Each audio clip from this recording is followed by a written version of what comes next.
नाज़रीन अस्सलाम वालेकुम। नाज़रीन यूँ तो इश्यूज़ बहुत से हैं, लेकिन इस वक्त पाकिस्तान में तमाम जहनों में ये सवाल उठ रहा है कि क्या वजह है कि पाकिस्तान की अहम तरीन शख्सियात के ऊपर जब इम्पोर्टेंट केसेस होते हैं, करप्शन के या क्रिमिनल नेचर के केसेस होते हैं, तो या गवाह मर जाते हैं या इन्वेस्टिगेटिंग ऑफिसर मर जाते हैं या मुल्क से धुड़ा दिए जाते हैं। अब से एक दिन पहले से खबर गर्दिश कर रही थी कि मकसूद चपरासी जो प्राइम मिनिस्टर शहबाज शरीफ और उनके साहिबजादे चीफ मिनिस्टर हमजा शहबाज के ख़िलाफ़ इम्पोर्टेंट केसेस में एक विटनेस था, जिसको पहले दुबई पहुंचाया गया। कल एक दिन पहले से खबर गर्दिश कर रही थी सोशल मीडिया में, मैंने इस हवाले से ट्वीट भी किया था कि मकसूद चपरासी के मर जाने की खबर है, और ये भी उस वक्त पता चला था कि मकसूद चपरासी का पोस्टमार्टम का ऑर्डर दे दिया गया है, बिकॉज दुबई में अथॉरिटीज़ कन्विंस नहीं है कि मकसूद चपरासी की मौत कुदरती तरीके से हुई। शायद हमें कभी भी ना मालूम हो सके कि मकसूद चपरासी की मौत किस तरह से हुई, उसके असल सर्कमस्टांसेस क्या हैं, लेकिन सियासी तौर पर वज़ीर आज़म शहबाज शरीफ और उनके साहिबजादे हमजा शरीफ के लिए ये एक बहुत बड़ा बॉम्बशेल है। इससे ज़्यादा ख़तरनाक डेवलपमेंट जो है पॉलिटिकल इस मौजूदा हालात में पाकिस्तान में इन दोनों बाप बेटे के लिए नहीं हो सकती थी। ये वही सूरत हाल है, बिकॉज इससे पहले डॉक्टर रिजवान जो कि सीनियर इन्वेस्टिगेटिंग ऑफिसर थे FIA की तरफ से, उनकी भी मौत हुई। उस वक्त भी बहुत से सवालात उठे। अब मकसूद चपरासी की डेथ हो गई। अब से थोड़ी देर पहले former prime minister Imran Khan साहब ने यही सवाल उठा दिया है। FIA के जो डॉक्टर रिजवान जो इनके केस की तफ्तीश कर रहे थे, हार्ट अटैक से वो मर गए। कोई उनकी हिस्ट्री नहीं थी हार्ट डिजीज की। फिर एक असगर थे, वो भी तफ्तीश कर रहे थे FIA के इनके केसेस के ऊपर, उसको हार्ट अटैक हो गया। अब आज हम सुनते हैं कि मकसूद चपरासी जिसके अकाउंट में उन्होंने 4.25 अरब रुपया 375 करोड़ रुपया उसके अकाउंट में डाला था और उसको बाहर भगाया हुआ था दुबई, आज पता चला वो दुबई में हार्ट अटैक से मर गया। मैं ये समझता हूं कि इन सब के ऊपर तफ्तीश होनी चाहिए। ये पूरा माफिया स्टाइल इनका ऑपरेशन है। नैब के हवाले से वो क्या कहते हैं, NRO के हवाले से क्या कहते हैं, वो भी सुन लें। नैब खत्म, आज समझ लेना नैब खत्म, ये समझ लें कि FIA खत्म। इसका मतलब इनकी चोरियां सब माफ हो गई, NRO 2 मिल गया। दूसरा काम ये क्या करने जा रहे हैं, ये अब इलेक्शन कमीशन के जरिए अभी से धांधली की तैयारी कर रहे हैं। लेकिन नाज़रीन ये कोई पहला सिलसिला नहीं है। चंद बरस पहले 2016 या 15 में जब आसिफ अली जरदारी साहब के हवाले से केस था, जहां पर एक खातून थी आयान के ऊपर वो केस था मनी लॉन्ड्रिंग का। उस वक्त जो कस्टम्स इंस्पेक्टर था उसकी भी इसी तरह से मिस्टीरियस सर्कमस्टांसेस में डेथ हो गई थी। हर दफ़ा डेथ की अल्टरनेट एक्सप्लेनेशन तो दी जाती हैं, लेकिन अब ये सवाल बहुत गहरा हो चुका है, बहुत अहम हो चुका है कि क्या वजह है कि इम्पोर्टेंट तरीन शख्सियात के ऊपर जब इल्ज़ाम लगते हैं तो उन इल्ज़ामात की तहकीकात करने वाले इन्वेस्टिगेटिंग ऑफिसर जो है वो मिस्टीरियस तौर पे मौत से हमकरार हो जाते हैं। ये एक ऐसा सवाल है जो इस वक्त तमाम जहनों में है, तमाम टेलीविज़न चैनल्स पे, तमाम सोशल मीडिया पे इस हवाले से बहस हो रही है। क्या इसकी कोई कानूनी तहकीक हो सकती है? क्या इसको देखा जा सकता है? क्या इसे एग्जामिन किया जा सकता है, जिस तरह के former prime minister Imran Khan साहब ने कहा? ये हमें देखना पड़ेगा। डिस्कशन का हम आगाज़ करेंगे इसी हवाले से। और भी बहुत से इशूज़ हैं। मेरे साथ स्टूडियोज़ में तशरीफ़ रखते हैं जनाब राजा आमिर अब्बास साहब, जो advocate supreme court of Pakistan है। ख़ुद उनका ताल्लुक नैब से रह चुका है, डिप्टी प्रोसिक्यूटर जनरल रह चुके हैं नेशनल अकाउंटेबिलिटी ब्यूरो के। लेकिन फ़ारूक हबीब साहब जो है हमें इस्लामाबाद स्टूडियोज़ में ज्वाइन करेंगे। इस वक्त गालबन फ़ोन में मेरे साथ हैं। Former minister of state for information broadcasting है, सेक्रेटरी इंफॉर्मेशन पाकिस्तान तहरीक इंसाफ हैं। पाकिस्तान के प्रोमिनेंट जर्नलिस्ट जनाब मज़हर अब्बास साहब, कॉलमनिस्ट हैं, पॉलिटिकल एनालिस्ट हैं, वीडियो लिंक के जरिए हमें कराची से ज्वाइन करेंगे। Very warm welcome to all my guest. Raja Aamir Abbas sahab, इसको आप कैसे एक्सप्लेन करेंगे कि एक ही केस के अंदर पहले इन्वेस्टिगेटिंग ऑफिसर की डेथ हो जाती है, हम एक्सप्लेन करते हैं कि उनको स्ट्रेस बहुत थी, शायद इसलिए उनको हार्ट अटैक हो गया। अब उसी केस में जो एक की विटनेस है जिसे इस मुल्क से बाहर भेज दिया गया था, मकसूद चपरासी, एक दिन पहले हमें खबर भी आई कि उसकी डेथ हो गई है, अब वाकई डेथ कन्फर्म हो गई है। इसको कैसे हम एक्सप्लेन करेंगे राजा साहब? देखिए, इसको डॉक्टर साहब आपने देखना है कि क्या वजह है कि जब इस फैमिली के केसेस होते हैं तो सबसे पहले तो आपको वो जज साहब थे, एक जज साहब फौत हो गए और बड़ी एक मिस्टीरियस सी उनकी भी डेथ थी जिनके पास इनके केसेस चल रहे थे। जज साहब के फौत होने के बाद आप देखते हैं कि जी ये जो FIA का था, FIA के डायरेक्टर रिजवान जो इसकी कर रहे थे इंक्वायरी, जो इन्वेस्टिगेशन कर रहे थे, उनकी अचानक से एक ऐसी डेथ होती है कि जो कि मेडिकली तो ठीक है लेकिन कोई उनको ऐसी हिस्ट्री नहीं थी कि जनाब की ये डेथ हो। उसके बाद एक और इसमें ऑफिसर थे, वो भी अभी गालिबन डेथ बेड पे हैं जो इन्वेस्टिगेशन कर रहे थे। फिर नाउ द मोस्ट इम्पोर्टेंट जो इसमें मकसूद चपरासी था, जिसके अकाउंट में ये तमाम की तमाम मनी लॉन्ड्रिंग की ट्रांजैक्शंस हो रही है, 4 अरब रुपए जा रहे हैं। पहले तो वो इस मुल्क से कैसे बाहर चला जाता है किसी को पता नहीं कि जी वो दुबई चला जाता है। फिर उसकी कोई ऐसी एज ग़ालिबन 49 के करीब था, वो all of a sudden then उसकी डेथ हो जाती है, वही हरकतें कल बंद होने से। और इसमें ये देखना है कि जी बेनिफिशरी कौन है। या तो रूटीन में हो रहा हो, हमें समझ आए कि जी कोई एक केस में कोई ए बेनिफिशरी था, इसमें बी था, उसमें सी था, लेकिन वो अल्टीमेटली जो जाके क्लॉक टेक करता है और जो अल्टीमेट हमें बेनिफिशरी नज़र आते हैं वो यही फैमिली नज़र आती है। आपने कहा जी इंक्वायरी, इसकी इन्वेस्टिगेशन होनी चाहिए। यही वो मुहर्रकात हैं कि जिसको सुप्रीम कोर्ट ने जो सो मोटो लिया है, उस सो मोटो में ये बाकायदा से उन्होंने इसको डिस्कस किया। ये बात हुई कि जनाब ये क्या वजह है कि इसके प्रोसिक्यूटर्स चेंज हो रहे हैं। इसके प्रोसिक्यूटर्स कहते हैं जी चूँकि एक वज़ीर आज़म बन रहे हैं, एक वज़ीर आला बन रहे हैं, ग़ालिबन FIA इंटरेस्टेड नहीं है। फिर उन्होंने देखा कि जी इसमें डेथ्स हो रही हैं, तो कल ये केस लगा हुआ है शायद सो मोटो का।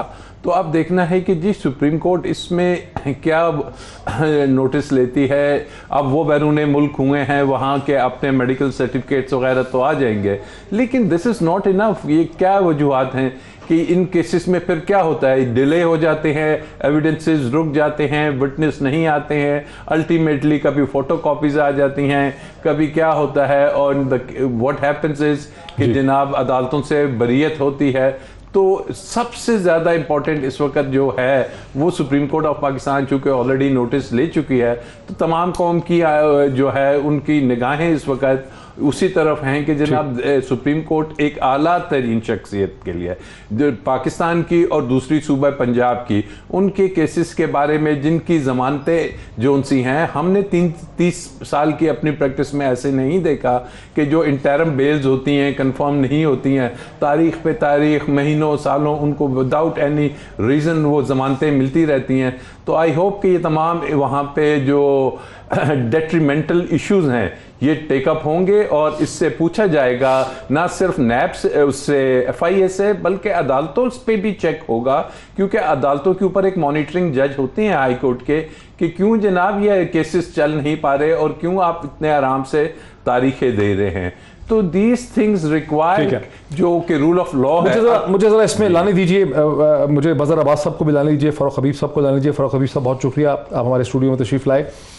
इससे पहले ज़रा मज़हर अब्बास साहब को इसमें ले आऊँ, क्योंकि मज़हर अब्बास साहब आपने कराची की पॉलिटिक्स को बहुत कवर किया। ये जो पैटर्न हम देख रहे हैं कि या इन्वेस्टिगेटिंग ऑफिसर की मिस्टीरियसली डेथ हो जाती है या विटनेस की डेथ हो जाती है, ये पैटर्न हमने कई बरस कराची में भी देखा। मुझे याद है बाबर नाम था रिपोर्टर का, जो जियो के रिपोर्टर थे, जब उनको वली बाबर के कत्ल के बाद उस केस में 8 मजीद लोग जो कि विटनेस हो सकते थे उनको भी मर्डर कर दिया गया। और अल्टीमेटली फिर वो केस जो है वो बहुत मुश्किल से वो केस रिजॉल्व हुआ। लेकिन वली बाबर का केस तो बहुत ज़्यादा प्रोमिनेंस में आ गया।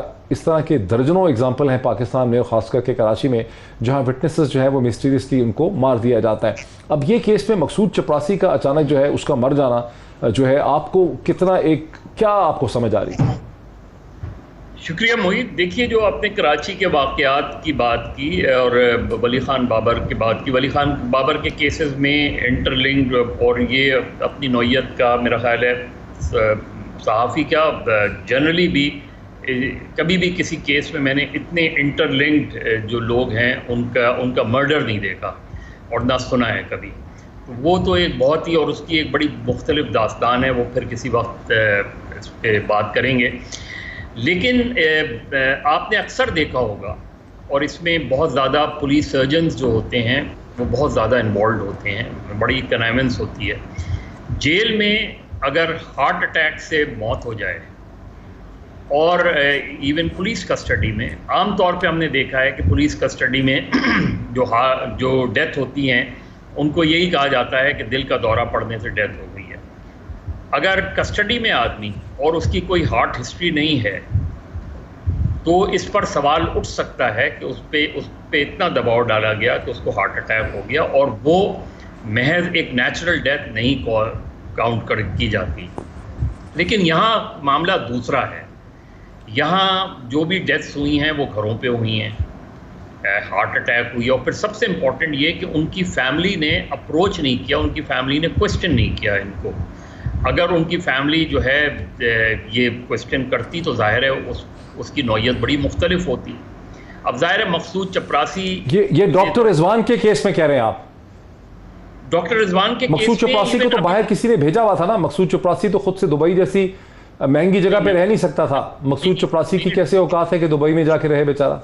नहीं, मैं डॉक्टर साहब मैं यही बात कर रहा हूँ मोहित कि जैसे मकसूद चपरासी तो जाहिर है उसको हम चपरासी कह के भी एक तरीके से मैं ज़ाती तौर पे तो समझता हूँ कि ये रिमार्क्स हमें उस तरह नहीं देने चाहिए, लेकिन उसकी फैमिली क्या अप्रोच कर सकती थी? जाहिर है नहीं कर सकती थी फैमिली, लेकिन अपेरेंटली अभी तो आप यही कहेंगे ना कि उसकी हार्ट अटैक से डेथ हुई है। डॉक्टर रिजवान के केस में भी जिसमें बहुत ज़्यादा वो किया गया, अब फैमिली अगर क्वेश्चन करती और कोर्ट अदालत जाती और कहती कि तहकीकात की जाए और हमें शक है कि ये डेथ जो है ये नेचुरल नहीं है, ये कोई भी रीज़न्स अगर वो करते, शक का इजहार करते, तो उस पर तो तहकीकाती कमीशन बनाया जा सकता था। लेकिन इवन माजरत के साथ राजा साहब से इवन सुप्रीम कोर्ट कैसे बना सकती है डॉक्टर रिजवान के ऊपर अगर फैमिली ने कोई रेज नहीं किया क्वेश्चन इस चीज़ पे? तो मेरा ख्याल है ये ज़रूर है कि चीज़ें इस तरीके से मिलती जुलती हैं कि डॉक्टर रिजवान की भी और मकसूद चपरासी की भी डेथ हुई है, लेकिन मेरे ख्याल में अगर इसकी तहकीकात भी होंगी, अव्वल तो तहकीकात होंगी तो क्या फैमिली इसकी इजाज़त देगी? क्योंकि फैमिली ने तो नहीं क्वेश्चन किया, किसी नतीजे तक शायद नहीं पहुंच सकेंगे। मेरे साथ रहिए, फारूक हबीब साहब को भी इसमें ले आए। फारूक हबीब साहब, आपने सुना होगा कि former prime minister of Pakistan, आपकी पार्टी के चेयरमैन जनाब इमरान खान साहब ने इस हवाले से बहुत सख्त मौक़िफ़ लिया और उन्होंने कहा कि इसकी तहकीकात होनी चाहिए। लेकिन जिस तरह से मज़हर अब्बास साहब कह रहे हैं कि तहकीकात का कोई एंगल बन नहीं पाएगा, इसके अंदर कोई इंटरवेंशन कोर्ट्स की हो नहीं सकेगी। और हमें अभी तक इतना पता नहीं है कि जिन साहब को एक हद तक हमें इस तरीके से चपरासी कह के हम आइडेंटिफाई करते हैं, बिकॉज हमारे पास तो उनकी कोई आइडेंटिफिकेशन नहीं इन साहब की नहीं है जिनको मकसूद चपरासी कहा जा रहा है। ये दुबई में थे कैसे, किस जगह पे मौजूद थे दुबई में, किसने इनको दुबई में रखा हुआ था, ये अकेले थे, किसी की प्रोटेक्शन या कस्टडी में थे, ये कैसे रह रहे थे? जाहिर है कि इनकी यही पता चलता है कि गरीब आदमी था, दुबई में रहना बड़ा मुश्किल है, तो दुबई में किसी जगह में इनको किसी ने रखा होगा, वहीं से इनकी इन्वेस्टिगेशन का आगाज़ हो सकता है। इस पर आप देखिए, बुनियादी तौर के ऊपर इनको किसने रखा हुआ था? इनको शहबाज शरीफ ने वहाँ पर रखा हुआ था, और ये किसी से ढकी छुपी केस नहीं है। 16 अरब रुपए का FIA का मनी लॉन्ड्रिंग का केस शहबाज शरीफ, सलमान शहबाज, हमजा शहबाज के ऊपर है जो उसके बेनिफिशरी हैं। रमज़ान शुगर मिल के ये 14 मुलाजमीन थे, जिनमें से एक मलिक मकसूद चपरासी थे जो अब दुनिया में नहीं रहे। उनके अकाउंट के अंदर 4 अरब रुपया आया था और उनको दुबई मफरूर करवाया गया, उनको इश्तिहारी करवाया गया ताकि ये केस आगे ना बढ़ सके। और आप सुन रहे होंगे इन प्रोसीडिंग्स के दौरान कि फ़र्द जुर्म जो 18 फरवरी को आयद होनी थी, वो सलमान शहबाज, वो मकसूद चपरासी और उनके साथ एक आधा और जो शरीक मुलज़म है, उसके पेश होने की ना वजह से फ़र्द जुर्म आयद नहीं हो पा रही थी। और ये एक पैटर्न है, ये पैटर्न किसी से ढका छुपा नहीं। मैं अभी क्या बता देता हूँ, जब से इनकी हुकूमत आई डॉक्टर रिजवान तब्दील हो जाते हैं, दबाव डाला जाता है, उनकी मौत हो जाती है। अली मर्दान जो तफ्तीशी होते हैं, कराची फेंक दिया जाता है उनको। इसी के साथ साथ जो सिकंदर जुल्करनैन जो स्पेशल प्रोसिक्यूटर, उनको DG FIA कहते हैं कि हमें इस केस चलाने की कोई दिलचस्पी नहीं, अपने घर का नया प्रोसिक्यूटर लगा दिया जाता है। और सुप्रीम कोर्ट ऑफ पाकिस्तान को फेयर ट्रायल के तहत एक सुओ मोटो लेना पड़ता है इन तमाम चीज़ों को मद्देनजर रखते हुए। और इससे कबल भी ऐसी कार्रवाइयाँ होती रही हैं। 2013 के अंदर एक रेंटल पावर केस को इन्वेस्टिगेट कर रहे थे 35 साला कामरान फैसल, जिनकी लाश जो है वो पंखे के साथ लटकती हुई मिली थी और ये कहा गया था कि इन्होंने खुदकुशी कर ली है। तो ये गवाहान को रास्ते से हटाना, शरीक मुलजमान को रास्ते से हटाना, ये ससीलियन माफिया गॉड फादर्स का एक पैटर्न होता है, तरीक़ाकार होता है जो ये अप्लाई किए हुए हैं। इनका क्या तरीक़ाकार है? पहले ज़मीर खरीद लो ब्रीफ केस से, ज़मीर ना बिके वीडियो बना लो, ऑडियो बना लो, ब्लैकमेल कर लो, जो ब्लैकमेल ना हो उसको रास्ते से हटा दो। ये किसी से ढकी छुपी कैसी चीज नहीं है। करेंगे क्या? आज जो ये अमवात हैं, ये जो अमवात पे दर पे अमवात होती जा रही हैं, ये हुस्न इत्तेफाक है। मकसूद चपरासी जिसकी तनख्वाह 10,000 थी, 15,000 थी, 2 साल दुबई वो वहां पे रह सकता है। करेंगे क्या? देखें किस तरीके से आज पाकिस्तान के कानूनी निज़ाम की धज्जियां उड़ाई जा रही हैं। जिन लोगों को इक़्तिदार में बिठा दिया गया है, उनकी मजबूरी क्या थी ये गुलामी का तौक पहनने की? एक मजबूरी थी कि पैसा बाहर पड़ा हुआ है, दूसरा जो है उनके ऊपर यहाँ पर केसेस हैं। नवाज शरीफ क्यों मुल्क से बाहर बैठे हैं? सलमान शहबाज टर्की, सऊदी अरब पहुँच सकते हैं, फिट टू ट्रैवल हैं, और पाकिस्तान नहीं आ सकते, अदालतों में पेश नहीं हो सकते। ये ड्रामा लगाया हुआ है इन्होंने। ये समझते हैं कि पाकिस्तान के कानून का मजाक उड़ा सकते हैं।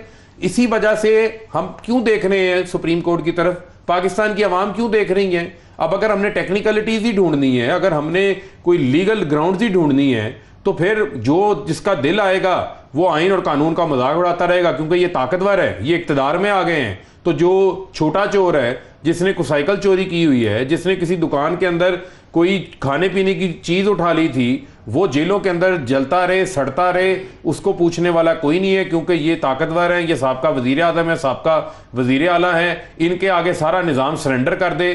कम अज़ कम इमरान खान तो नहीं करेगा, कम अज़ कम हम नहीं करेंगे। और बहुत बड़े पाकिस्तानी माशरा जो है वो जाग चुका है, वो इसके ऊपर कॉम्प्रोमाइज़ करने को तैयार नहीं है। हम इसके खिलाफ फाइट आउट करेंगे, इसके खिलाफ अपनी आवाज़ भी बुलंद करेंगे, फाइट आउट करेंगे। लेकिन मैं ब्रेक ले लूँ कि फाइट आउट करेंगे कैसे, ये बात तो बड़ी वाज़ेह हो गई है कि इसको महज हुस्न इत्तफाक नहीं कहा जा सकता कि एक ही केस के अंदर कई लोग जो है उनकी डेथ्स हो जाए। ये कई पाकिस्तान की जो हम तारीख देख रहे हैं कि जब अहम तरीन शख्सियात, ताकतवर तरीन शख्सियात के ख़िलाफ़ बड़े इंपॉर्टेंट किस्म के केसेस या इंकशाफात जो हैं वो सामने आते हैं, तो इन्वेस्टिगेटिंग ऑफिसर्स जो हैं उनकी पुरसरार तरीके से डेथ हो जाती है, वो ख़ुदकशी कर लेते हैं, वो किसी ट्रैफिक के हादसे का शिकार हो जाते हैं। ये बात वाकई बड़ी तशवीशनाक है। लेकिन पाकिस्तान का जितना कमज़ोर एक इंतज़ामी और कानूनी ढांचा है, उसमें इसका अब हल निकलेगा क्या, ये देखने की बात है एक ब्रेक के बाद।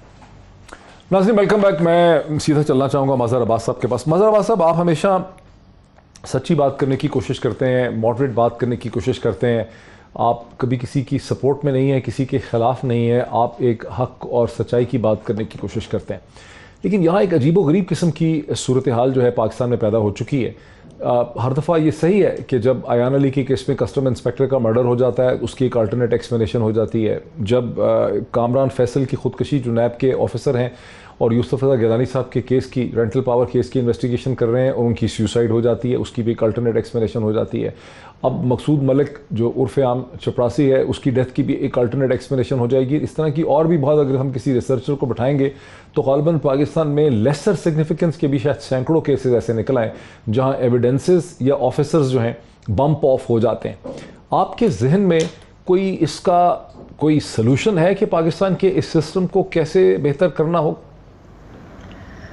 मोई सिर्फ यही नहीं है, मैंने रिपोर्ट भी किया है, उस पर बहुत लिखा भी है माजी में।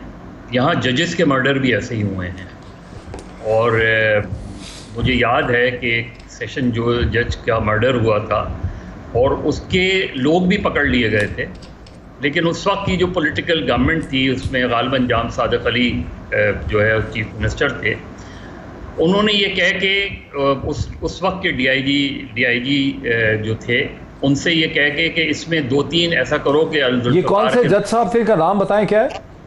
इनका नाम था नबी शेर जुनेजो और अदालत से निकलकर मेरा ख्याल है चंद furlong main M A Jinnah road court के सामने ही उनका कोर्ट जो था उसका अहाता, उससे वो निकले हैं और सड़क के ऊपर उनका मर्डर हुआ। फिर जो लोग पकड़े गए वो पकड़ लिए गए थे बकौल उस डीआईजी के कि वो लोग, लेकिन उसमें हुआ यह, और ये मैं क्योंकि पूरा एक हमारा सिनेरियो ऐसा है, उसमें हुआ ये कि उसके कहा गया कि आप ऐसा करें कि इसके अंदर जो दो पीपल्स पार्टी के लड़के जो जुल्फ़िकार के नाम पे उनको भी इसमें डाल दें। और उस डीआईजी जो अब भी जिंदा हैं उन्होंने कहा कि मैंने उनको समझाने की कोशिश की कि इससे केस ख़राब हो जाएगा। उनके बकौल उनका ये जुमला था कि तेरी प्रमोशन हो जाएगी, तुझे क्या परवाह है, तू छोड़ इस केस को, केस चलता है नहीं चलता, ख़राब होता है होने दो, लेकिन मुझे इसका सियासी फ़ायदा होगा। ये माइंडसेट रहा है इस मुल्क में। एक हाई कोर्ट के जज जो थे उन पर भी जो था वो भी बहुत, उसकी भी बड़ी इन्वेस्टिगेशन हुई, लेकिन अल्टीमेटली कुछ नहीं हुआ। जस्टिस निज़ाम का जो मर्डर हुआ था हाई कोर्ट में, ऐसे लातादाद चीज़ें हैं। देखिए प्रॉब्लम क्या हुई, अभी फर्रुख हबीब बात कर रहे थे, पीटीआई से प्रॉब्लम, पीटीआई की प्रॉब्लम क्या हुई? एफआईए हो, स्पेशल ब्रांच हो, आईबी हो, कोई भी एजेंसी हो, लोगों के, अच्छे लोगों के लगाने से मसला हल नहीं होता, इदारे बनाने से मसला हल होता है। आप एक ऐसे इदारे बनाते कि जो जवाबदेह नहीं होते हुकूमतों के, आप ऐसे इदारे बनाते कि इस तरह ट्रांसफ़र करना मुमकिन नहीं रहता। तो इंस्टीट्यूशंस नहीं बनाए, आपने ये बनाए कि ये आदमी आएगा तो मेरे हक़ में चीज़ें कर लेगा और इससे मेरा मसला हल हो जाएगा। और ये एक माइंडसेट है, ये चला आ रहा है। आसिफ अली जरदारी साहब के एक केस में सऊदी अरब से वो विटनेस आया, उसके वो कैंसर का पेशेंट था, उधर सऊदी अरब में उसका इलाज हो रहा था। वो कोई हमारे जानने वाले थे, उनके थ्रू उसने मुझे बात की। मैंने कहा मैं इसमें क्या कर सकता हूँ। तो लेकिन उसके बाद FIA के DG उस वक्त बशीर मेमन साहब थे, वो सऊदी अरब गए, उन्होंने वहाँ उसका स्टेटमेंट रिकॉर्ड किया। स्टेटमेंट रिकॉर्ड करके जब उसकी तबीयत संभली तो उसको पाकिस्तान लेकर आए। पाकिस्तान में उसने गालबन कोर्ट में स्टेटमेंट भी दिया था, लेकिन फिर उसकी डेथ हो गई, जाहिर है। लेकिन वो एक कैंसर का पेशेंट था और तकरीबन डेथ बेड पे था। वो मुझे बताएं, मकसूद चपरासी अगर उसने जिस पे इतना सीरियस इल्ज़ाम है, ये कब से बाहर है? इसकी क्या FIA इमिग्रेशन के तहत तो क्लियरेंस हुई होगी ना? उस इमिग्रेशन वाले के पास तो डिटेल्स होंगी ना कि ये कब गया है, कैसे गया है। उस वक्त ड्यूटी किस अफसर की थी, और क्योंकि ये केस में वांटेड था, चाहे वो एज ए विटनेस ही हो, चाहे एज ए, लेकिन ये कैसे चला गया?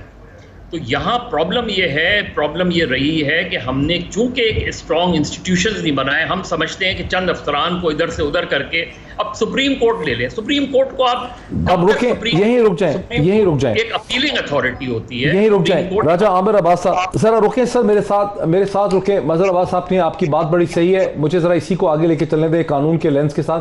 देखिए ना, फ़ारूक हबीब बोलेंगे ना तो लोग कहेंगे ये तहरीक इंसाफ के स्टेट मिनिस्टर रह चुके हैं और उनका एक पॉलिटिकली पार्टिजन व्यू है। आप इसको जरा लीगल लेंस से देखें। जो मजहर अब्बास ने कहा कि मकसूद मलिक चपरासी को अगर पाकिस्तान से बाहर भेजा गया तो ज़ाहिर है कि अरेंजमेंट किया गया, एयरपोर्ट पे उनको निकाला गया, एक आदमी कोर्ट का विटनेस था, वो यहाँ से डिसअपियर हो जाता है, 6 महीने, साल, 1.5 साल, 2 साल से वो दुबई में रहता है। फिर इसके साथ एक लॉजिकल कॉमन सेंस क्वेश्चन है कि दुबई में उसकी कफालत किसने की, उसको कहाँ रखा हुआ था, कौन उसका ख़र्चा उठा रहा था, किन लोगों की प्रोटेक्शन में था, और अब जब उसको ये हार्ट अटैक उसका हुआ है तो कौन लोग उसके आगे पीछे थे जब उसका हार्ट अटैक हुआ है। ये वो तमाम कॉमन सेंस के क्वेश्चन है जिनको पाकिस्तान की अदालतें अगर चाहें तो इनको उठा सकती हैं, लेकिन पाकिस्तान का अदालती निज़ाम भी इन क्वेश्चंस को नहीं उठा सकता। बड़ा अच्छा आपने डॉक्टर साहब पॉइंट आउट किया है, पाकिस्तान का अदालती निज़ाम, यही पाकिस्तान का अदालती निज़ाम था। और नैब का एक बड़ा मशहूर केस था हुदैबिया पेपर मिल्स का। नैब की कस्टडी में थे मियां नवाज शरीफ मुकम्मल तौर पे, और मियां नवाज शरीफ को मुशर्रफ साहब ने सऊदी अरब की जो NRO 1 जिसको जो इनको बाहर डील भेज दी थी वहाँ से निकाला। नैब को पता नहीं, अदालत को पता नहीं, और रातों रात जनाब मियां नवाज शरीफ साहब चले जाते हैं सऊदी अरब। जब वहाँ पे ये होता है तो फिर अदालतें क्या करें, अदारे क्या करें? नैब का मुल्ज़िम जिसकी कस्टडी में वो था उसको इल्म ही नहीं। वहाँ से हम नीचे आते हैं, फिर NRO का जब बात हुआ, आपने सैकड़ों लोगों को उठा के जिनके ऊपर करप्शन के अलावा आपको पता है MQM के बड़े हीनियस क्राइम्स के केसेस थे, वो तमाम के तमाम उठा के आपने ख़त्म कर दिए। किसने किए? स्टेट ने कर दिए, ख़ुद से दे दिया, स्टेट ने ये फैसिलिटी दी। हाँ, अदालत ने ये उसमें बहुत अच्छा काम किया कि फुल 14 रुकनी बेंच ने उस नेशनल रिकन्सिलेशन ऑर्डिनेंस जो आया था उसको नॉनेस्ट किया, उसको ख़त्म किया। अब ये जो दोबारा से बात की जा रही है उसी को सामने रख के, और ये जो कल केस लगा हुआ है इसमें NRO की बात हुई थी और इसमें कहा गया था कि जनाब पहले भी इस किस्म के क्रिमिनल्स को। कल कौन सा केस लगा हुआ है? कल ये सो मोटो जो सुप्रीम कोर्ट ने, वो जिसमें कहा जाता है कि आला ओहदेदारों के मेगा करप्शन के केसेस जिस पे वो असरअंदाज गवर्नमेंट हो रही है, जिसमें उनसे पूछा जा रहा है कि जनाब ECL में से आपने 3000 लोगों को निकाला, कैबिनेट ने कैसे ECL की उसमें इजाज़त दी कि जब कैबिनेट में खुद ECL के मुल्ज़िमान बैठे हुए हैं? क्या ये कन्फ्लिक्ट ऑफ इंटरेस्ट नहीं कि अपने ही बारे में आप ECL के रूल्स को चेंज करें? उसी में ये भी सो मोटो लिया हुआ है कि FIA बताए, और फिर एक और केस में कि जनाब ये कैसे रिकॉर्ड गुम हो जाते हैं। न सिर्फ विटनेस इधर होते हैं, जो मटेरियल उसमें एविडेंस होता है, एविडेंस पूरा का पूरा गायब होता है। तो अल्हम्दुलिल्लाह सुप्रीम कोर्ट ने ये एक्शन तो लिया है, लेकिन अब इसमें स्ट्रिक्ट मॉनिटरिंग अगर सुप्रीम कोर्ट करेगी तो यकीन करें कि ये कोई इतनी रॉकेट साइंस नहीं है कि इन केसेस को इनके जो हतमी, लेकिन हमें सुप्रीम कोर्ट ऑफ पाकिस्तान की मदद करनी होगी, हमें सुप्रीम कोर्ट ऑफ पाकिस्तान की नाज़रीन मदद करनी होगी। अदालतें वैक्यूम में ऑपरेट नहीं करती, अदालतों को पॉलिटिकल सपोर्ट चाहिए, अवाम की इंटेलिजेंसिया की बाशऊर शहरियों की सपोर्ट चाहिए। पाकिस्तान में जो कुछ हो रहा है इसे सिर्फ पॉलिटिकल साइंस की इस्तिलाह में एलीट कैप्चर कहते हैं, जहां मुल्क के 22-23 करोड़ लोग जो हैं उनके ऊपर चंद सौ घरों ने या ख़ानदानों ने उनके ऊपर कब्जा किया हुआ है, जो इस मुल्क की दौलत से, इस मुल्क के तमाम ज़राए जो हैं उनको मैक्सिमम जो है वो इस्तेमाल कर रहे हैं। फ़र्क अभी सब ठीक है, आप लोगों की एक पॉलिटिकल साइड है, क्या अब आप सिर्फ इसके ऊपर एक सियासी बयानिया और क्रिटिसिज्म करके जैसे कि फॉर्मर प्राइम मिनिस्टर ने किया खामोश हो जाएंगे, या आप एक रिसर्च टीम ऐसी खड़ी करेंगे जो ये सवाल देखे कि मकसूद मलिक चपरासी को पाकिस्तान से किसने बाहर भिजवाया, एयरपोर्ट पे कौन सी टीम थी जो उस वक्त मौजूद थी, दुबई में वो कहाँ पे रह रहा था, कौन लोग थे जो इसकी कस्टडी कर रहे थे, उसका खर्चा और कफालत कौन उठा रहे थे, उसके घर वालों को अगर कोई पीछे पैसे दे रहा था तो कौन कर रहा था। जब तक आप ऐसी कोई रिसर्च टीम नहीं खड़ी करेंगे पीटीआई वाले, आप भी फिर इसका मतलब है सिर्फ अपनी पॉलिटिक्स सीधी करेंगे आगे चल। आप ऐसी रिसर्च टीम खड़े करेंगे, ऐसे हकाइक को सोशल मीडिया में लेकर आएंगे, सुप्रीम कोर्ट ऑफ पाकिस्तान भी मजबूर होगी, उसको भी स्ट्रेंथ मिलेगी, वरना सुप्रीम कोर्ट ऑफ पाकिस्तान भी एक वैक्यूम में ऑपरेट कर रही है। देखिए डॉक्टर साहब, बात ये है, मुझे सिर्फ एक सादा सी बात बता दें कि ये जो केसेस हैं, इन केसेस को हाईलाइट किसने किया? आज अगर मीडिया के अंदर भी ये टॉपिक्स जो हैं वो रेलेवेंट हैं, या अकाउंटेबिलिटी या एहतसाब रेलेवेंट है, तो इसको रेलेवेंट इमरान खान ने बनाया है, इसको और किसी ने नहीं बनाया। इमरान खान ही था जिसने 2010 में सबसे पहले कहा कि ये मेरे असासे हैं, ये मैं पीटीआई की वेबसाइट पर डाल रहा हूँ, मेरी कोर कमेटी सेंट्रल एग्जीक्यूटिव डाल रही है। इमरान खान ने बताया था इस कौम को कि जो आपका वज़ीर आज़म है नवाज शरीफ, उसने 5,000 रुपया टैक्स दिया। इमरान खान इनके एहसासों की तफसीलात जो है वो पहली बार सामने लेकर आए थे 2011 में, बाद में पनामा पेपर्स के अंदर आ गए थे। तो लिहाजा हम पॉलिटिक्स नहीं कर रहे। अब क्या करेंगे? हम पॉलिटिक्स नहीं कर रहे, हम जो है इस जो गला सड़ा निज़ाम है जिसको इन्होंने कैप्चर किया, जिसको इन्होंने एक माफिया स्टाइल के अंदर आगे लेके चल रहे थे, हमने तो चैलेंज किया है उसको, और किसने चैलेंज किया है? और मैं शुक्रगुजार हूँ मीडिया के उन लोगों का भी और अपने माशरे के उन लोगों का कि जो इसके ऊपर खड़े हो गए, क्योंकि अकेला शख्स कभी नहीं लड़ सकता। ये कोई इमरान खान के ना कोई ज़ुम्मे है ना उसका ठेका है, वो तो अपना फ़र्ज़ अदा कर रहा है। ये पूरा माशरा इसके ख़िलाफ़ लड़ता है, और ये बड़ी सतही सी चीज़ है कि इन्वेस्टिगेट किया जाए, रिसर्च किया जाए कि मकसूद चपरासी को कौन लेके गया जो उसके बेनिफिशरीज़ हैं। ये कोई ऐसा सवाल रॉकेट साइंस नहीं है जिसका पता नहीं है, वो लोग लेके गए हैं जो उसके बेनिफिशरीज़ हैं, और वो बेनिफिशरीज़ ही ये सारे इक़दामात करते आ रहे हैं। जहाँ तक रही बात इंस्टीट्यूशंस की मजबूती की, मेरा इत्तेफाक है, मैं इत्तेफाक करता हूँ मदर साहब से, और ये हमेशा बड़ी ज़बरदस्त जो है वो निशानदेही भी करते हैं इन तमाम चीज़ों की कि इन इंस्टीट्यूशंस को हमने मजबूत करना है, लेकिन उसके रास्ते में भी रुकावटें हैं। ये नहीं है ये ओवरनाइट मजबूत होने वाला नहीं है, इसके ऊपर भी हमें काम करने की ज़रूरत है, और हम ग्लोरीफाई करना छोड़ दें उन लोगों को। आज भी लोग इनको डिफेंड कर रहे हैं, मीडिया में बैठे लोग डिफेंड कर रहे हैं, आज भी वो बड़ी बड़ी वजाहतें ले आते हैं सामने कि जनाब पॉलिटिकल विक्टिमाइजेशन हो गई। यार अगर 10% की हो भी गई है तो बाकी साहब को जो है आप वैसे छोड़ दें, ये नहीं हो सकता। और जिस किस्म की इस टाइम अंधेर नगरी चौपट राज इन्होंने कायम किया हुआ है, आप देखें आज क्या किया है। आज नैब अमेंडमेंट बिल मुश्तरका पार्लियामेंट के इजलास से पास करा दिया। वो पार्लियामेंट जो मुकद्दस है, जिसने अपनी सोच इस्तेमाल करनी है, सदर पाकिस्तान एक कानून वापस भेज रहा है कि इसको देखो, गौर करो। नैब को आपने नो एक्शन ब्यूरो बना दिया है। आज नैब आपने officially prime minister of Pakistan के अंडर दे दी है, जिसके ऊपर केसेस हैं। क्या कोई मुलजिम जो है वो भी काजी बन सकता है? आज आपने नैब का मतलब ये है कि हमजा, मरियम, शहबाज, जरदारी, नवाज के सब केसेस नैब के ख़त्म हो गए, बंद हो गए उनके केसेस, NRO 2 पे अमल दरामद हो गया। यही इसी वजह से ये इक़्तिदार में आए हैं, यही वजह जिसने इनको इकट्ठा कर दिया। ना कान एक, ना नाक एक, ना हाथ एक, नजरिया एक, ना झंडा एक। ये सब जमातें क्यों इकट्ठी हुई थी? NRO 2 पे इंप्लीमेंट करवाने के लिए इकट्ठी हुई थी। आज इमरान खान और पूरा पाकिस्तान एक तरफ खड़ा है। ये जो लोग जो फिर बुरा मना लेते हैं जब हम ये अल्फाज इस्तेमाल करते हैं, जो सिसिलियन माफिया गॉडफादर, वो एक तरफ खड़ा है। आज यहाँ ये मुल्क के अंदर रहेंगे तो मुल्क को कमजोर करेंगे। यहाँ जो है वो पाकिस्तान में आइन और कानून की हाकमियत कायम होनी है, उसमें पूरा Pakistan supreme court of Pakistan के पीछे भी खड़ा है, उनकी तरफ देख भी रहा है, और वहाँ से उम्मीद भी है कि वो एक्चुअली जो कॉन्स्टिट्यूशन की स्पिरिट है उसको इम्प्लीमेंट कराएंगे। और पाकिस्तान में कोई कानून ऐसा नहीं बन सकता जिस कानून का बनाने से बजाय फ़ायदा होने के नुकसान हो। एहतसाब का अमल सादा सा सवाल है, इससे एहतसाब का अमल मजबूत होगा या कमज़ोर होगा, इसी के ऊपर सुप्रीम कोर्ट कॉग्निजेंस ले सकती है और इस काले कानून को उठा के बाहर मार सकती है। ब्रेक में एक ले लूँ, मज़हर अब्बास साहब की तरफ आऊँगा। जो सवाल मेरे जहन में आ रहा था मज़हर अब्बास साहब के लिए, लेकिन चूँकि ब्रेक का वक्त आ गया जो मैं नहीं पूछ सका, वो सवाल ये है कि इस वक्त पाकिस्तान के निज़ाम में और ढांचे में और सियासी ढांचे में जिस किस्म का तजाद पैदा हो गया है, जिस किस्म का कॉन्ट्रडिक्शन पैदा हो गई है, और इस कॉन्ट्रडिक्शन को मज़ीद एक डेमोन्स्ट्रेट कर दिया, ये एग्जिबिट हो गई है मकसूद मलिक चपरासी जो है उसकी अचानक मौत से।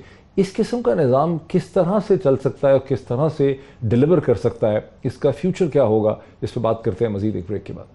नाज़रीन वेलकम बैक। मैं सीधा चलता हूँ मज़हर अब्बास साहब की तरफ। मज़हर अब्बास साहब, मेरे जहन में जो सवाल आपके लिए था वो ये था कि एक निज़ाम जिसमें तजाद इतना बढ़ता चला जा रहा है, जिसमें कॉन्ट्रडिक्शन इतनी वाज़ेह होती चली जा रही है, ये निज़ाम कैसे चल पाएगा? और मेरे जहन में सिर्फ मौजूदा हुकूमत ही नहीं है, मुझे ऐसा लग रहा है कि पाकिस्तान का पूरा जो रियासती और इंतज़ामी ढांचा है, जिसके अंदर अदालतें हैं, क्रिमिनल जस्टिस सिस्टम है, पुलिस है, इन्वेस्टिगेशन एजेंसीज हैं, इन सब की जो कॉन्ट्रडिक्शन है वो इतनी बढ़ गई है कि टोटल डिसफंक्शन हो चुका है सब कुछ।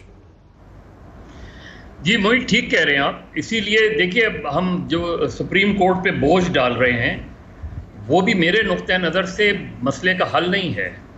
इसलिए कि याद रखें, सुप्रीम कोर्ट एक अपीलिंग अथॉरिटी होती है। सुप्रीम कोर्ट खुद ट्रायल नहीं करती, और ये हम चूंकि हमारी लोअर कोर्ट और सुप्रीम कोर्ट का बुनियादी काम इंडिपेंडेंस ऑफ जुडिशरी के बाद ये था कि लोअर कोर्ट्स को मजबूत किया जाए, सेशन कोर्ट्स को मजबूत किया जाए, एंटी टेररिज्म कोर्ट को मजबूत किया जाए। ये सारी चीज़ें अब जो है उसके बजाय हमने सारा फोकस, अगर आप देखें पे जैसे 2007 के बाद से सारा फोकस हमारा सिर्फ सुप्रीम कोर्ट पे होके रह गया है, जिसकी वजह से लोअर कोर्ट जो हैं, हाई कोर्ट से लेके सेशन कोर्ट से ट्रायल कोर्ट से लेके, वहाँ हमें अच्छे जजेस नहीं मिल रहे, वहाँ इफेक्टिव जजेस नहीं मिल रहे, और ये बहुत बड़ी प्रॉब्लम हमारे आगे चल के खड़ी होगी। दूसरी अहम बात ये कि अभी फर्रुख हबीब बात कह रहे थे, मुझे बताएं, आज अगर पार्लियामेंट के मुश्तरका इजलास में पीटीआई के 130 MNAs मौजूद होते तो क्या ये कानून पास हो सकता था? नहीं हो सकता था। सेनेट में आपने अपने लोग छोड़ दिए, वो लोग क्या करेंगे? कितने लोग थे वो? इसलिए कि ये अजीब, मुझे टू बी वेरी ऑनेस्ट, जितना अच्छा, ये दो सवाल हैं जिनको मैं दोनों तरफ यहां पे लेके जरा आगे चलता हूं। दो किस्म के क्वेश्चंस हैं मज़हर, आपने दो किस्म के सवाल रेज किए। एक सवाल आपने रेज किया कि हमारी सारी नज़रें सुप्रीम कोर्ट और पाकिस्तान की तरफ होती हैं। राजा आमिर अब्बास साहब, उनका कहना ये है कि सुप्रीम कोर्ट का असल फेलियर वो केसेस नहीं है जो उसके सामने आते हैं, असल फेलियर ये है कि जो लोअर कोर्ट्स हैं, जो सेशन कोर्ट्स हैं, डिस्ट्रिक्ट कोर्ट्स हैं, हाई कोर्ट हैं, वहाँ पे जो क्वालिटी ऑफ जजमेंट है उसने बहुत बुरी तरह से फॉल किया है, और वहाँ से रियासत को, लोगों को, माशरे को जो ड्यू रिलीफ है ड्यू प्रोसेस की, वो नहीं मिल रही, मुजरमों को सज़ा नहीं मिल रही, मासूमों को वहाँ पे रिलीफ नहीं मिल रही। ये बेसिक इशू। ये इशू इतना सिंपल नहीं है। देखिए, लोअर कोर्ट्स या जो ट्रायल कोर्ट्स होती हैं वो फॉलो करती हैं कानून और आइन के तहत आपकी आला अदलिया को। अगर आप देखें तो ये जो रिलीफ सारे इन बड़े लोगों को, अशराफिया को मिले हैं, आपको तो नवाज शरीफ को नीचे से सज़ा हो चुकी थी ना। रिलीफ तो मिल रहे हैं हाई कोर्ट से और सुप्रीम कोर्ट से। मियाँ साहब की ज़मानत किसी ट्रायल कोर्ट ने नहीं की थी, मरीम की ज़मानत ट्रायल कोर्ट ने नहीं की, बंदे जो भुट्टो साहब को फांसी किसी ट्रायल कोर्ट ने नीचे से नहीं दी थी।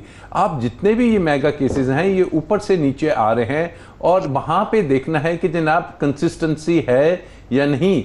एक आम मुजरिम को आप चले जाइए, अगर उसको 2 साल की सज़ा है, कभी उसको ज़मानत नहीं मिलेगी, लेकिन 10 साल इनको सज़ा है, भले से इनको ज़मानत मिली और चले गए। अब बात यह है कि जैसे मज़हर ने कहा कि सुप्रीम कोर्ट पे ठीक है वो एपेलेट फोरम है, लेकिन साथ साथ वो एक एडमिनिस्ट्रेटिव बॉडी भी है, और साथ साथ उसने ओवरलुक करना है, उनके पास कॉन्स्टिट्यूशनल ये उनकी ऑब्लिगेशन है कि जो नीचे केसेस चल रहे हैं उनमें किसी किस्म के ना इंसाफी ना हो। लेकिन क्या एक वाहिद अदारा supreme court rule of law ला सकता है? रूल ऑफ लॉ आपके तमाम अदारों में आने हैं, और जब अदारों में आने हैं तो अदारे अगर उनको क्रश करेंगे उस कॉन्सेप्ट को कि जनाब वो अगर अदारे माइंड ही नहीं करते और वो इसको समझते हैं कि जी ठीक है अगर करप्शन हो रही है तो वेल गुड इनफ, हम उसको थोड़ा सा ओवरलुक करते हैं या कार्पेट के नीचे डालते हैं, भी हथियार डाल दिए। तो अब बात आएगी मोहित साहब कि अवाम अल्टीमेट डिसीजन ना अदालतों ने देना है, ना आपकी इस्टेब्लिशमेंट ने देना है, ना किसी और ने फैसला करना है, अवाम ने डॉक्टर साहब, और अवाम ही अब फैसला करेगी कि रूल ऑफ लॉ और कानून की अगर नहीं होती, उस डायरेक्शन में हम नहीं जाते, तो फिर अवाम अब बर्दाश्त के वो जो कहते हैं ना कि इनफ इज इनफ, उस लेवल तक पहुंच चुके हैं।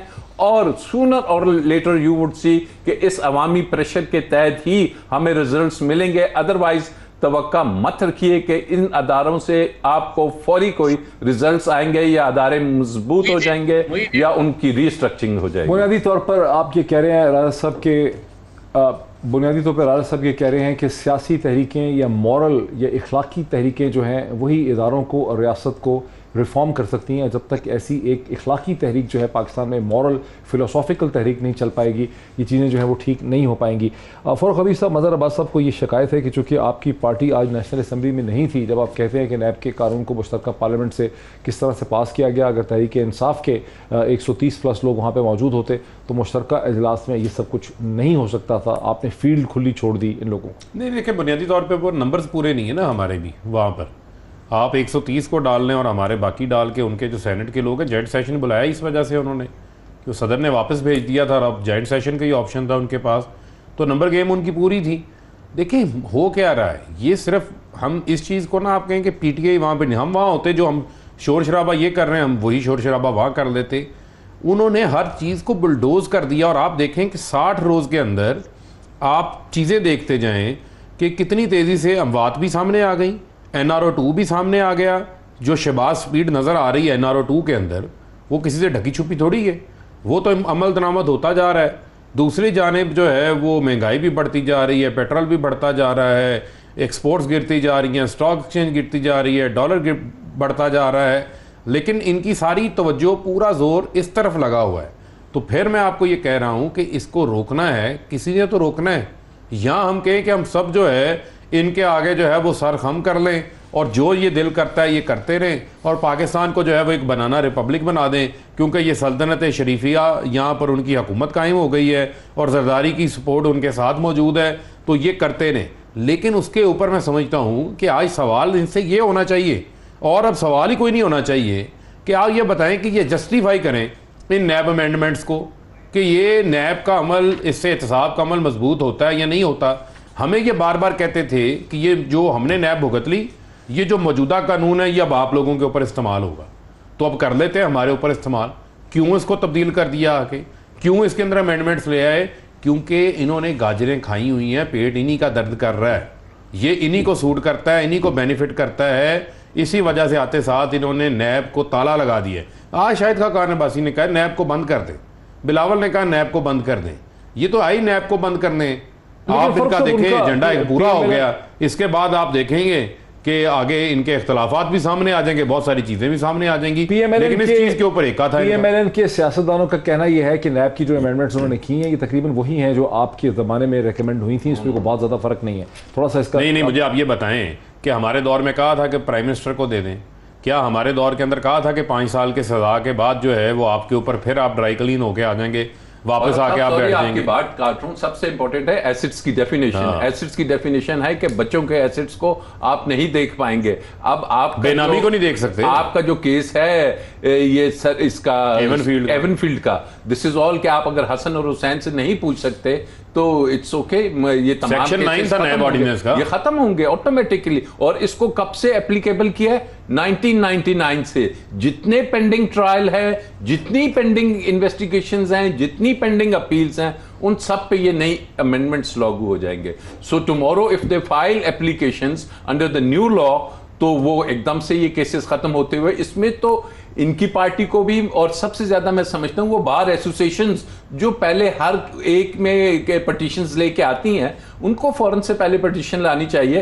कि जनाब ये कानून अगर आ जाता है, यकीन करें डॉक्टर साहब के तमाम केसेस आपको विद इन 15-20 डेज आपको खत्म होते हुए नजर आ जाएंगे। उससे पहले इसकी इंप्लीमेंटेशन और इसके बारे में जब तक इसको चैलेंज ना किया गया सुप्रीम कोर्ट में, एंड देयर इज अ वे इसको चैलेंज किया जाए, इसको हम हर सूरत, मज़हर अब्बास साहब, हम तो हर सूरत सूरत चैलेंज करेंगे। मज़हर अब्बास साहब, अब तो ऐसा लगने लग गया है कि शहबाज शरीफ साहब का और आसिफ अली जरदारी साहब का हुकूमत में आने का बुनियादी मकसद यही था कि अपने केसेस को ख़त्म किया जाए, इंतज़ामिया में अपनी पेनिट्रेशन की जाए, इलेक्ट्रॉनिक वोटिंग मशीन्स को ख़त्म किया जाए, ओवरसीज़ पाकिस्तान का जो वोटर्स का हक़ था उसे कर्टेल किया जाए।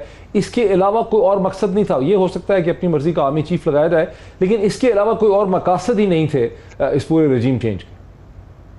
जी बिल्कुल वैसा ही लगता है। और अदम एतमाद की तहरीक से मेरा पहले ही दिन से मौक़िफ़ ये है कि अदम एतमाद की तहरीक लाके एक पॉलिटिकल प्रोसेस को ब्लॉक कर दिया गया। कॉन्स्टिट्यूशनल चीज़ें होती हैं लेकिन पॉलिटिकली करेक्ट होती हैं नहीं होती, ये डिबेटेबल बात है।